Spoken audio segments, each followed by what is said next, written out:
Nais mo bang malaman kung magkano ang gagastusin sa pagpatama ng mga mali sa birth certificate natin? Sa video na ito, ating pag-uusapan. Dahil napakaraming request na aking natanggap and even mga messages sa aking Facebook and even dito sa aking YouTube channel na nagtatanong sila kung ano ba daw ang proseso sa pagpatama ng mali sa kanilang birth certificate. Dahil sa kanila daw may mali ang kanilang gender, may mali ang kanilang name, at gusto nilang palitan yon at itama para naman ma-okay ang kanilang credentials at okay ang kanilang record. At hindi may confuse ang mga taong nakapaligid sa kanila. At ngayon, aking ibibigay ang proseso, magkano yung babayaran, nang sa gayon, meron kayong ideya kung ano yung dapat ninyong gagawin at makapag-ready kayo kung magkano yung gagastusin sa prosesong ito.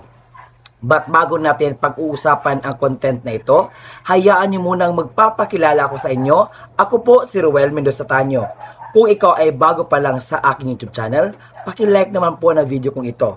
At kung naintindihan mo ang content natin ngayong araw at kung may comment ka pa or katanungan ka pa na gusto mong ipa-address sa akin, just comment down below dahil atin niyang bigyan ng pansin ang iyong mga concern.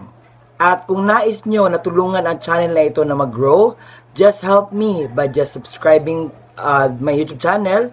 And also, if you wanted na maging updated pa sa mga vlogs na i-upload ko pa dito sa aking YouTube channel, i-bell notification mo na. And if you are ready to listen sa process o ano man kalaman na dapat mong matutunan sa pagkuha or pagpatama ng iyong birth certificate, pakinggan mo na. Dahil isa-isahin ko ang dapat na mga detalye na maibigay ko sa inyo para naman may makuha kayong mga aral sa video ito. Kung ikaw ay handa na, halina't ating pag-uusapan. Kayo ba ay may ipapakorek na letra sa inyong pangalan sa birth certificate? Mapa-gender man o kahit anong mga mali na detail sa inyong birth certificate? Ito po ang mga gabay sa pagpakorek ng letra sa inyong pangalan sa birth certificate. Kung ikaw ay may isa o higit pang letra na mali sa inyong pangalan sa inyong birth certificate, ang tawag po dyan ay clerical error. Ngayon, aking ibibigay sa inyo ang mga requirements at saka yung proseso na dapat ninyong gagawin at kung saan kayo dapat magproseso. So, ipoproseso po ito sa MCR or sa Municipal Civil Registrar or sa LCRO or Local Civil Registry Office. At tunghayan mo, ilista mo ang mga requirements na dapat mong i-ready sa pag-process sa pagpatama ng mali sa inyong birth certificate. Ang unang requirement ay yung PSA copy na may maling detalye, yung ipapakorek natin. Pangalawa dyan is yung baptismal certificate. Magtatanong kayo sa akin, sir, saan po ba yan pwedeng kunin ang baptismal certificate? Kung saan nyo bininyagan ang bata, pwede nyo pong kunin doon sa simbahan or sa personal na in charge sa pag-release ng baptismal certificate. Kung ang bata ay nag-aaral, kukunan po ninyo siya ng school records, pa-diploma man, TOR, or Form 137, or ano pa yung mga relevant na documents related sa pag-process nitong pagpakorek ng PSA birth certificate. At saka pang-apat is marriage contract. Kung ang mama at papa ay kasal at kung yung aplikante na ipapatama yung birth certificate niya is minor, kinakailangan po merong marriage contract at kinakailangan naka-certified true copy, photocopy. Panglima is yung birth certificate of children, yung bata mismo. Kinakailangan din na certified true copy at naka-photocopy. Pang-anim, birth certificate of siblings, yung kapatid, na kailangan din naka-certified true copy, photocopy. Birth certificate din ng mama or papa na naka-certified true copy, photocopy.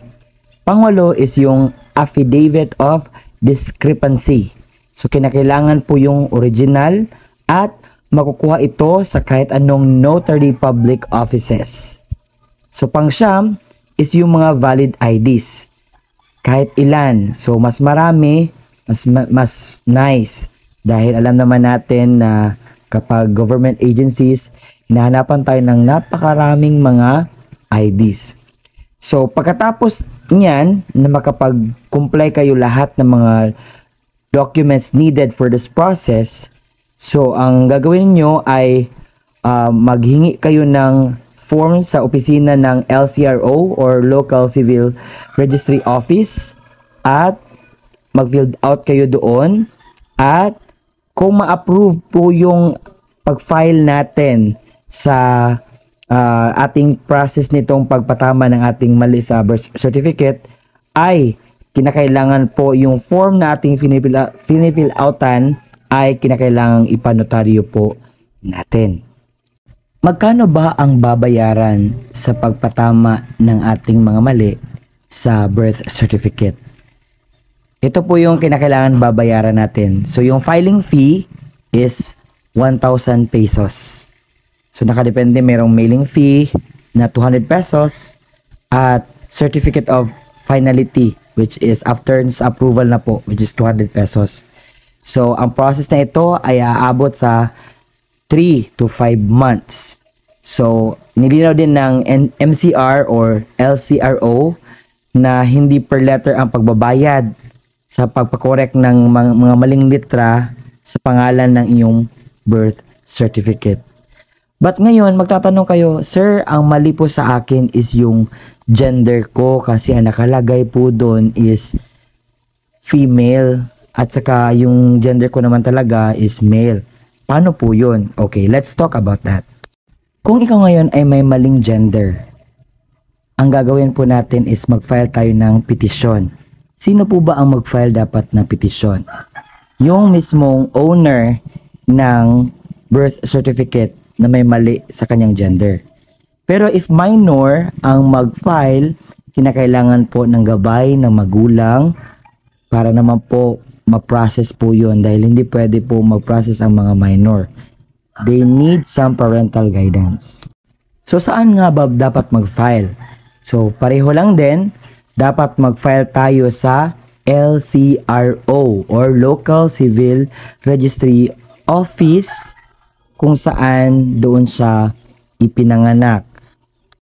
Pero kung ang bata ay ipinanganak abroad, so kinakailangan siya po ay mag-file ng petition sa Philippine Consulate Office na doon po siya mag-report kung saan po siya ipinanganak. Ito po yung mga requirements na dapat nating i-ready. Una-una po is yung PSA birth certificate na may mali na gender na nakalagay.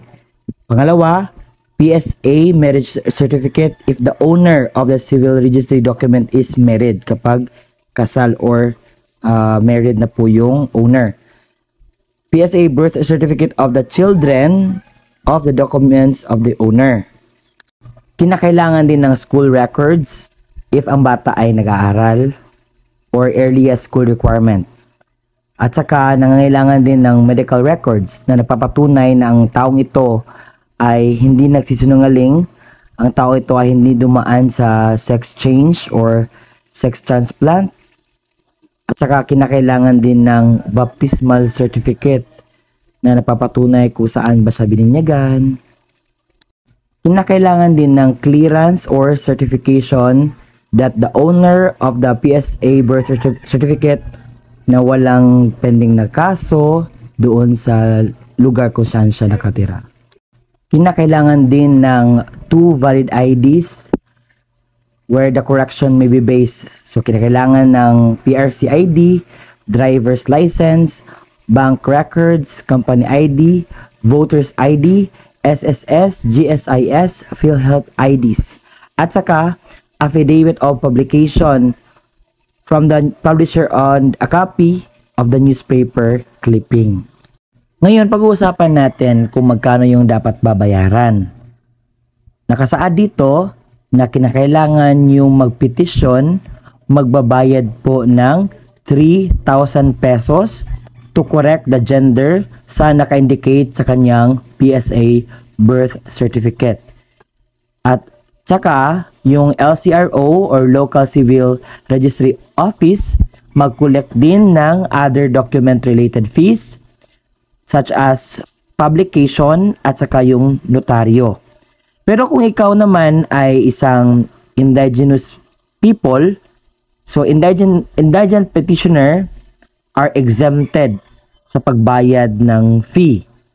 Pero, kinakailangan po na magkuha ng certification sa DSWD or kung ano mang municipal social welfare na sila ay nagpapatunay na isang indigent or mayroong tribo. Kung kayo ay nagtatanong kung legit ba ito, kung saan ko ba kinuha ang mga impormasyong ito, ang mga impormasyong ito ay galing po sa psahelpline.ph na kung saan dinouble check ko kung legit ba talaga o hindi. Pero sa pagkabasa ko po, ito po ay accredited partner ng Philippine Statistic Authority na kung saan hindi po tayo dapat kabahan sa mga impormasyon na ating nakuha dahil po sa legit na nakuha natin. And you can also contact and email them sa kanilang email account which is help@psahelpline.ph. Pwede nyo kayong contact sa kanila at tumawag sa 0287371111 and powered by Filipinas Teleserve Incorporated. Yun po ang ating content yung araw na sana'y naibigay ko ng tama ang kasagutan sa inyong katanungan patungkol po sa gagastusin nyo sa pag-file ng petition or pag-process sa pagpa-change ng mga mali sa inyong birth certificate. At kung magtatanong kayo, sir, mababago po ba yung aking birth certificate, yung pagkasulat niya? Hindi po.